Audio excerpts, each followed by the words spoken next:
வணக்கம் திரைப்பட ஆர்வலர்களே, திரைக்கதை ஆசிரியர்களே, அறிவியல் புனைகதை ரசிகர்களே.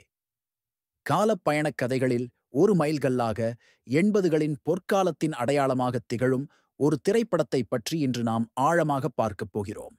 அதுதான் ராபர்ட் செமெக்கிஸ் இயக்கத்தில் வெளியான காலத்தால் அழியாத classic Back to the future.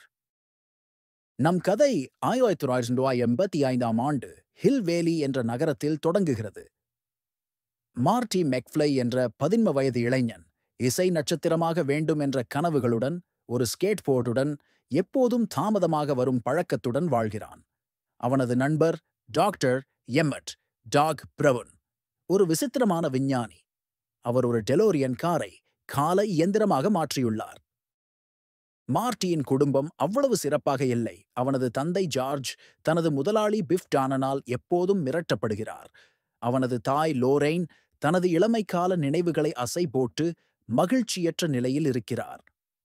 இந்த சாதாரண வாழ்க்கை ஒரு அசாதாரண கண்டுபிடிப்பால் தலைகீழாக மாறப்போகிறது. ட்வின் பைன்ஸ் மால் வாகன நிறுத்துமிடத்தில் டாக் மார்ட்டியிடம் டெலோரியனை காட்டுகிறார். காலப்பயணத்திற்கு தேவையான 1.21 ஜிகாவாட் ஆற்றலை உருவாக்க அது புளூட்டோனியத்தால் இயங்குகிறது என்று விளக்குகிறார். டாக் யாரிடமிருந்து புளூட்டோனியத்தை திருடினாரோ அந்த லிபிய பயங்கரவாதிகள் அங்கே வந்து டாக்கை சுட்டுக் கொல்கிறார்கள். மார்ட்டி டெலோரியனில் தப்பிக்க முயற்சிக்கிறான். எதிர்பாராத விதமாக மணிக்கு 88 மைல் வேகத்தை எட்டி நவம்பர் 5, 1955ஆம் ஆண்டுக்கு தற்செயலாக பயணிக்கிறான். இது ஒரு சாகசத்தின் ஆரம்பம். 1955ஆம் ஆண்டுக்கு மார்ட்டி வந்ததும் குழப்பம் ஏற்படுகிறது. டெலோரியனில் புளூட்டோனியம் தீர்ந்து விடுகிறது. அவன் அங்கே சிக்கித் தவிக்கிறான். அங்கே அவன் தனது 11 வயது பெற்றோர்களை சந்திக்கிறான். ஜார்ஜ் இன்னும் பயந்த சுபாவத்துடன் இருக்கிறான். லோரெய்ன் எதிர்பாராத விதமாக மார்ட்டியால் ஈர்க்கப்படுகிறாள். இது காலவரிசையை சீர்குலைக்கிறது. மார்ட்டியின் இருப்பையே அச்சுறுத்துகிறது. மார்ட்டி இளைய டாக் பிரவுனை கண்டுபிடித்து நடந்த அனைத்தையும் விளக்குகிறான். டெலோரியனுக்கு தேவையான ஆற்றலை உருவாக்க ஒரே வழி மின்னல் தாக்குதலை பயன்படுத்துவதுதான் என்று அவர்கள் கண்டுபிடிக்கிறார்கள். அதிர்ஷ்டவசமாக நகர கடிகார கோபுரத்தை விரைவில் ஒரு மின்னல் தாக்கும் என்று அறிகிறார்கள். பள்ளி நடன நிகழ்ச்சிக்கு முன் மார்ட்டி தனது பெற்றோரை மீண்டும் காதலிக்க வைக்க வேண்டும். லோரெய்ன் மார்ட்டி செய்யும் ஒரு போலி தாக்குதலில் இருந்து ஜார்ஜை காப்பாற்றுவது போல ஒரு திட்டத்தை அரங்கேற்றுகிறான். ஆனால் பிஃப் குறுக்கிடுகிறான்.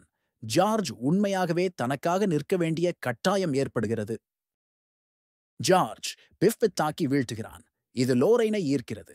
அவர்களின் காதல் அங்கே துளிர்க்கிறது. காலவரிசை மெதுவாகச் சீரடைகிறது. நடன நிகழ்ச்சி இரவில் மார்ட்டி கிட்டார் வாசிக்கிறான். தனது பெற்றோரின் முத்தத்திற்கு உதவுகிறான். பின்னர் டாக்கை சந்திக்க விரைந்து செல்கிறான். ஒரு பதட்டமான காட்சியில் மின்னல் தாக்கும் சரியான நேரத்தில் டாக் மின்னல் கம்பியை டெலோரியனுடன் இணைக்கிறார். டாக் கொல்லப்படுவதற்கு சில வினாடிகளுக்கு முன் மார்ட்டி 1955ஆம் ஆண்டுக்கு திரும்புகிறான். கடந்த காலத்தில் ஒரு எச்சரிக்கை குறிப்பை விட்டுச் செல்கிறான். 1955இல் டாக் ஒரு புல்லட் ப்ரூஃப் உடையால் உயிர் பிழைக்கிறார். மார்ட்டி ஒரு சிறந்த காலவரிசைக்கு திரும்புகிறான். அவனது பெற்றோர் தன்னம்பிக்கையுடனும் வெற்றிகரமாகவும் இருக்கிறார்கள். பிஃப் ஜார்ஜுக்கு வேலை செய்கிறான். மார்ட்டிக்கு ஒரு புதிய ட்ரக் கிடைக்கிறது. டாக் டெலோரியனில் எதிர்கால உடைகளுடன் வந்து மார்ட்டியையும் ஜெனிஃபரையும் எதிர்காலத்திற்கு செல்ல வேண்டும் என்று கூறுகிறார். இது ஒரு புதிய சாகசத்தின் தொடக்கம்.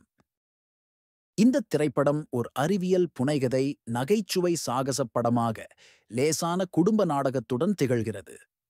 காலப்பயண விதிகள், முரண்பாடுகள், அலை விளைவுகள் மற்றும் காரணம் விளைவு நகைச்சுவைக்கு முக்கியத்துவம் கொடுக்க வேண்டும்.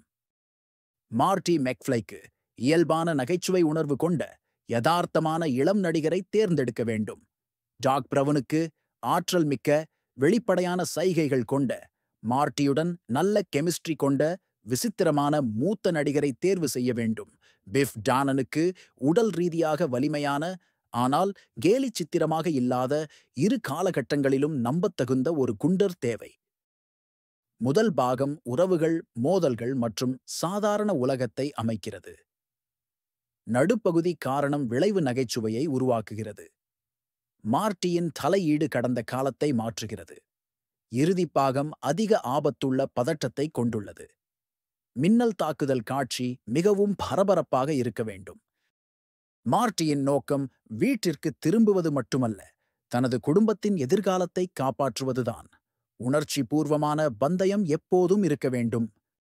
1985ஆம் ஆண்டு காட்சிகளுக்கு குளிர்ச்சியான டோன்கள், நிலையான ஷாட்கள், யதார்த்தத்திற்காக நுட்பமான ஹேண்ட்ஹெல்ட் பயன்படுத்தலாம்.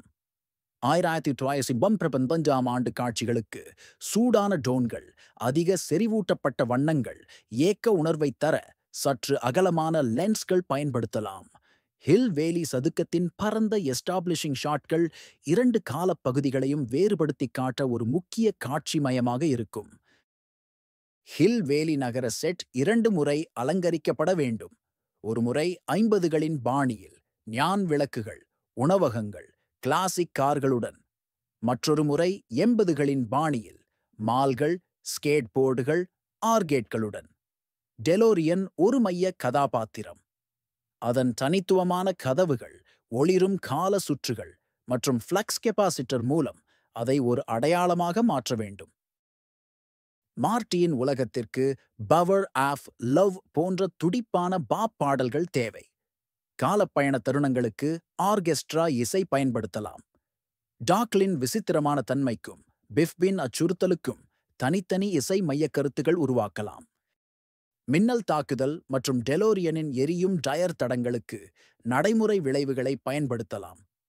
குறைந்தபட்ச சிஜியை பயன்படுத்த வேண்டும்.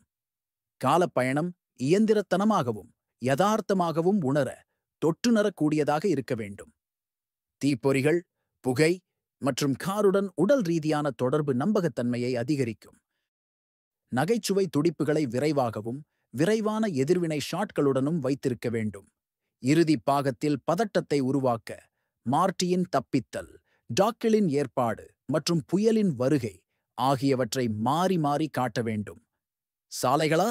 நாம் போகும் இடத்திற்கு சாலைகள் தேவையில்லை என்ற திருப்திகரமான ஒரு குறிப்புடன் முடிக்க வேண்டும். இந்த திரைப்படம் ஒரு திரைக்கதை எப்படி கட்டமைக்கப்பட வேண்டும், கதாபாத்திரங்கள் எப்படி வளர வேண்டும், ஒரு சாகச கதை எப்படி உணர்ச்சிபூர்வமான ஆழத்துடன் இருக்க வேண்டும் என்பதற்கு ஒரு சிறந்த எடுத்துக்காட்டு. இது வெறும் ஒரு பொழுதுபோக்கு மட்டுமல்ல, ஒரு திரைப்பட பள்ளி பாடமும் கூட.